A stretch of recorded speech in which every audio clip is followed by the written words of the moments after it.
हमारे ब्रज की दो सखियां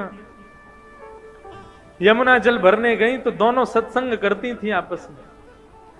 दोनों आपस में कहे, बोले भैया हमने कन्हैया की कथा तो बहुत सुनी लेकिन कन्हैया कभी देखे नहीं है।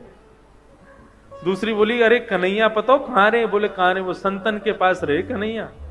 अच्छा, बोले कहां पे? वो संतन के संग झोली रहे ना, वह झोली में बैठो रहे अंदर कन्हैया। अच्छा, कब मिलेगो हमें, कब दर्शन देगो झोली से निकल के? तभी एक संत वहां पर आकर के यमुना किनारे बैठे, उन्होंने अपना झोली कमंडल सब उतार के वहां रख दिया और स्वयं यमुना जी में स्नान करने चले गए। अब तो दोनों सखी बोली, बोले भैया या की कमंडल या की झोली में जरूर कन्हैया बैठे होंगे, चल चल के दर्शन करें। बोले कहीं संत निकल के नहीं आ जाए। बोले अरे जितने में आवे को इतने तो हम देख के वाकू भाग जाएंगे। अब संत की झोली खोली, झोली में खूब सारे ग्रंथ निकले, ग्रंथों को निकाला, आदि आदि सब निकाले। नन्हे से डिब्बे में डिब्बा खोल करके देखा, डिब्बे में से कपड़ा हटाया तो लड्डू गोपाल उसमें विराजमान। अब तो सखियां दोनों आपस में, देख देख गोपाल जी, देखी बैठो कन्हैया। अरे बहन कितना सुंदर है कन्हैया। नन्हे से गोपाल जी हाथ में माखन लेके बैठे, लड्डू गोपाल। बोले सुन सुन, डिब्बा में बैठे, जल्दी बाहर निकाल। अब जैसे ही बाहर निकाले तो दूसरी सखी बोली, देख कन्हैया डिब्बा में बैठे बैठे उनके हाथ पांव कैसे सिकुड़ गए हैं। अब लड्डू गोपाल के तो हाथ पांव ऐसे ही रहते हैं, लेकिन गोपी का भाव कैसा? बोले देख हाथ पांव डिब्बा में बैठने से सिकुड़ गए इनके।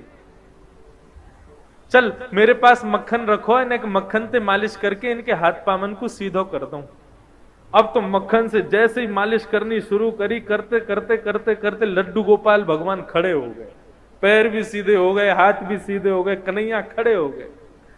जैसे ही खड़े हुए इतने में संत आए, और संत जैसे ही आए तुरंत कन्हैया को रख करके डिब्बे में भागी वहां से। संत ने आकर के देखा तो लड्डू गोपाल, जो कि लड्डू गोपाल के रूप में थे, वो खड़े हो गए हैं। संत ने तो कहा कि अब उन सखी रुकती तो उनको प्रणाम करता, वो तो चली गई। प्रभु आज आपने बड़ी कृपा करी, आपने ऐसा चमत्कार दिखाया, आज ऐसे स्वरूप में दर्शन दिए। साष्टांग दंडवत करके जैसे ही चरण स्पर्श किए, संत का स्पर्श करते ही लड्डू गोपाल फिर से लड्डू गोपाल बन गए।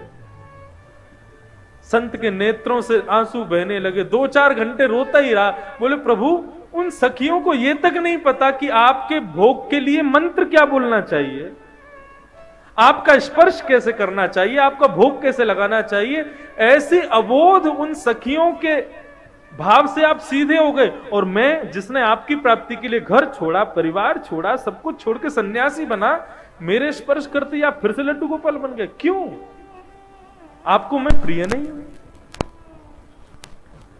भगवान बोले अब तो बोलना ही पड़ेगा। तुरंत गोपाल जी बोलने लगे, बोले देखो हम आपके पास रहते हैं क्योंकि आप भाव से हमारी सेवा करते हो, लेकिन आप सदैव हमको मूर्ति मानते हो। उन सखियों ने हमको मूर्ति नहीं माना, इसलिए हम खड़े हो गए। ये मूर्ति भाव अपने हृदय से निकाल दो। हम सदैव आपसे भी बात करेंगे। भागवत में आदि ग्रंथों में कितनी जगह कहा गया है कि अपने घर में अविराजित अपने लड्डू गोपाल को कभी मूर्ति नहीं समझना चाहिए। वो साक्षात ठाकुर जी, साक्षात कन्हैया।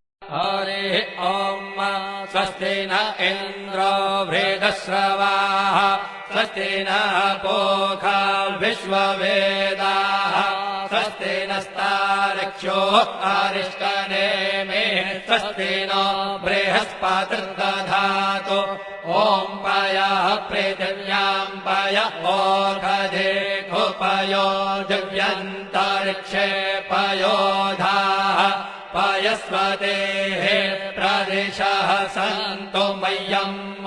ॐ विष्णोररागमसि विष्णोः श्रोत्रेस्थो विष्णोः शूरसि विष्णोर्ध्रुवोऽसि वैष्णवमसि विष्णवे त्वा। ॐ मद्गर्देवता वातो देवता सूर्यो देवता चन्द्रमा देवता वसवो देवता रुद्रा देवता दित्या देवता मरुतो देवता विश्वे देवा देवता बृहस्पतिर्देवतेन्द्रो देवता वरुणो देवता ॐ चत्वारि शृङ्गात्रयो अस्य पादा द्वे शीरेखे सप्तहस्तासो अस्य त्रिधा बद्धो वृषभोरो रवीति महो देवो मर्त्यान् आविवेश नमः शम्भवाय च मयो भवाय च नमः शङ्कराय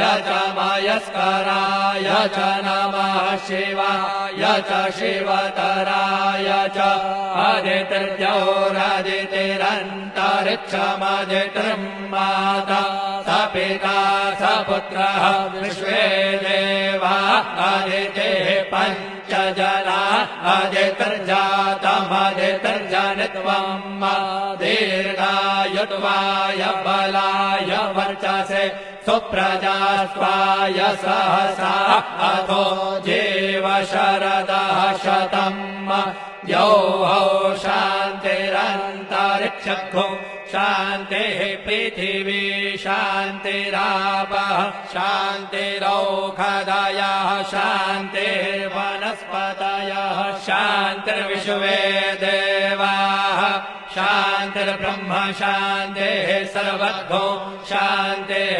शान्तिरेव शान्तिः सामा शान्तिरेधि ॐ शान्तिः शान्तिः शान्तिः सुशान्तिर्भवतु सर्वारिष्टशान्तिर्भवतु श्रीरस्तु कल्याणमस्तु शुभं भूयात्।